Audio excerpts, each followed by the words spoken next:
আজি যদি আমি পঞ্চায়ত ইলেকশ্যন ঘোষণা কৰোঁ আমাক এমাহ সময় লাগে পঞ্চায়ত পাতিবৰ কাৰণে আৰু আজি আমি 10 জানুৱাৰীত আজি গধূলিলৈকে এতিয়া আমি বহি আছো গোটেই কেবিনেটখনে যে উচ্চ ন্যায়ালয়ৰ যিগৰাকী ন্যায়াধীশ মহামান্য তেখেতে কোৰ্টত আজি ঘোষণা কৰিছিলে যে আজিৰ ভিতৰত তেওঁ জাজমেণ্টটো দিব কিন্তু এতিয়ালৈকে আমি বহি আছো জাজমেণ্টটো অহা নাই গোটেই কেবিনেটখনে ইনফেক্ট 3 ঘণ্টা সময় আমি বহি আছিলো যে জাজমেণ্টটো আহিব অলপ পিছত আহিব এতিয়া আহিব এনেকৈ আমি অপেক্ষা কৰি আছো ইনফেক্ট দিনৰ 2টা বজাৰ পৰা আমি অপেক্ষা কৰি আছিলো সাধাৰণতে চৰকাৰসমূহে পঞ্চায়ত পাতিব নোখোজে যে আমি পঞ্চায়ত নাপাতো ইমান ইলেকশ্যনত আমি ৰিস্ক নলওঁ বিশেষকৈ বিধানসভাৰ নিৰ্বাচনৰ আগে কোনো চৰকাৰে পঞ্চায়ত পাতিব নোখোজে আমি পঞ্চায়ত পাতিবৰ কাৰণে উদ্গ্ৰীৱ হৈ বহি আছো কিন্তু এই পৰ্যন্ত মই অলপ আগতে মহাঅধিবক্তা দেৱজিৎ শইকীয়াক টেলিফোন কৰিছিলো তেওঁ কৈছে যে এই সময়লৈকে জাজমেণ্টটো ডিক্টেশ্যন হৈ আছে জাজমেণ্ট অহা নাই বা যি ধৰণৰ কথা আজি যদি ৰাতি 12টাৰ আগতে আমি জাজমেণ্টটো নাপাওঁ পজিটিভ বা নিগেটিভ যি নহওক তেতিয়াহলে আমি পঞ্চায়ত ইলেকশ্যনটো একেবাৰে মেট্ৰিক বা হায়াৰ সেকেন্ডাৰী পৰীক্ষাৰ পিছলৈকে লৈ যাব লাগিব কাৰণ 14 ফেব্ৰুৱাৰীৰ পৰা মেট্ৰিক আৰু হায়াৰ সেকেন্ডাৰী আৰম্ভ হ'ব আৰু যদি এবাৰ ইলেকশ্যন কৰিলে একমাহ সময় লাগে নটিফিকেশনৰ পৰা আৰু দুটা ফেজত কৰিলে আজি হল 10 তাৰিখ 10 ফেব্ৰুৱাৰীত এটা হ'ব পাৰে 12 ফেব্ৰুৱাৰীত এটা ইলেকশ্যন হ'ব পাৰে কিন্তু আজি যদি ৰাতি 12টাৰ আগতে যদি হাইকোৰ্টৰ পৰা অৰ্ডাৰটো ওলাই নাহে আৰু পিছৰ 10 দিনো হাইকোৰ্ট বন্ধ আছে গতিকে তাৰ পৰিপ্ৰেক্ষিতত মই ভাবো যে পঞ্চায়ত ইলেকশ্যন পতাটো অসম্ভৱ হৈ পৰিব কাৰণ মেট্ৰিক আৰু হাই সেকেন্ডাৰী পৰীক্ষাৰ মাজত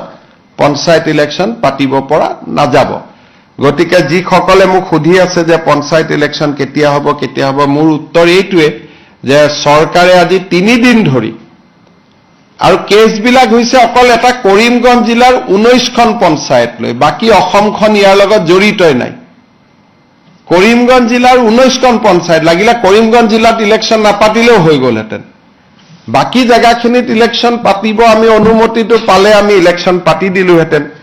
এই 12টা বজালৈকে আমি অপেক্ষা কৰিম কিন্তু আজি যদি ৰাতি 12টা বজাৰ ভিতৰত যদি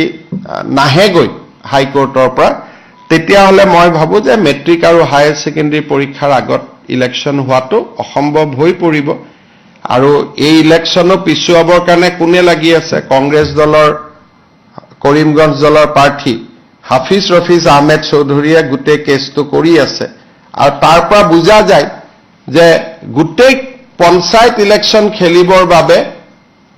হাফিজ ৰফিজ চৌধুৰী আৰু তেওঁৰ সংগীসকলে সাহস কৰিব পৰা নাই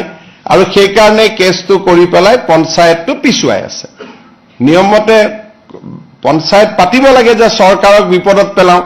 পঞ্চায়ত পাতি দিও কিন্তু ইয়াত উলটা হৈছে যে বিৰোধী পক্ষৰ একাংশই কাৰণ হাফিজ ৰফিজ চৌধুৰী কংগ্ৰেছ দলৰ অফিচিয়েল কেণ্ডিডেট হয় আৰু আন যিগৰাকী অধিবক্তা তেওঁ কংগ্ৰেছ দলৰ দিনতে সলিচিটৰ জেনেৰেল হৈছিলে দিল্লীত গতিকে দুইজন অধিবক্তাই আজিও তেওঁলোকে আৰ্গুমেণ্ট 3 দিন আগত শেষ হল আজিও 2 ঘণ্টা আৰ্গুমেণ্ট কৰিছে গতিকে কিহৰ কাৰণে তেওঁলোক পঞ্চায়তৰ কাৰণে সাজু হ'ব পৰা নাই মই নাজানো কিন্তু তৃণমূলক গণতন্ত্ৰ বচাবৰ বাবে এবাৰ আমি বহুত কৰিছিলো পাৰ্টি লেছ কৰি দিছিলো যে কোনো পাৰ্টিৰ হ'ব নালাগে যাতে অৱসৰপ্ৰাপ্ত শিক্ষক অৱসৰপ্ৰাপ্ত ডক্টৰ সকলোৱে যাতে ইলেকশ্যন খেলিব পাৰে ভাল পৰিৱেশ হয় পঞ্চায়তৰ পৰা দুৰ্নীতি নোহোৱা হয় কিন্তু যি নহওক আমিতো হাইকোৰ্টৰ ওপৰত মাতিব নোৱাৰো গতিকে ৰাতি 12টালৈকে অপেক্ষা কৰিম আৰু 12টাৰ আগত যদি জাজমেণ্ট পাওঁ হ'ব নহলে আৰু এটো মেট্ৰিক হায়াৰ সেকেন্ডাৰী পিছলৈকে পিছুৱাই যাব তাৰ পিছতো বানপানী আহিব বা বানপানী থাকিব কি পৰিৱেশ হয় আৰু এতিয়াই ক'ব পৰা নাযাব আজি যদি 12টালৈকে মই ইলেকশ্যন কমিশনকো ৰিকুৱেষ্ট কৰিছো যে আপুনি বহি থাকক আমিও বহি আছো কাৰণ পুলিচৰ পৰা ক্লিয়াৰেন্স লাগিব কোনটো ফেজত কিমান ডিপ্লয়মেন্ট হ'ব ডিজিপিও বহি আছে চিফ সেক্ৰেটাৰীও বহি আছে আমিও বহি আছিলো যদি 12টাৰ আগত ৰায়দান হয় আমিতো কৰি দিম, কাৰণ যিজন ন্যায়াধীশ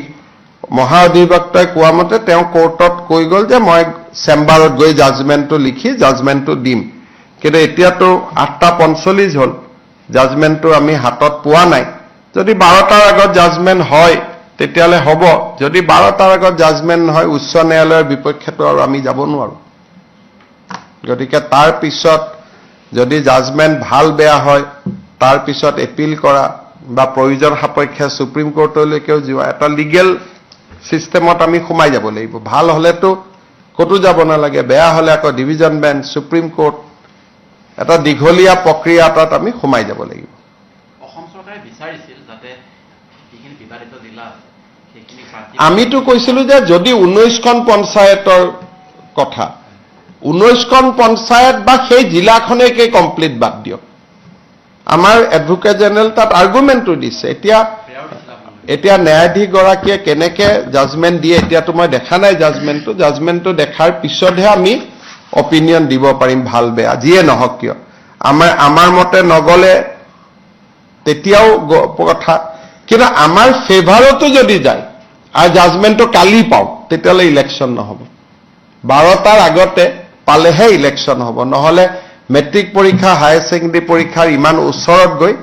ইলেকশ্যন পাতিলে ছাত্ৰ ছাত্ৰীসকলে সমালোচনা কৰিব। গতিকে যিসকলে মোক পঞ্চায়তৰ ওপৰত সুধি আছিলে এইখিনিকে মই জনালোঁ।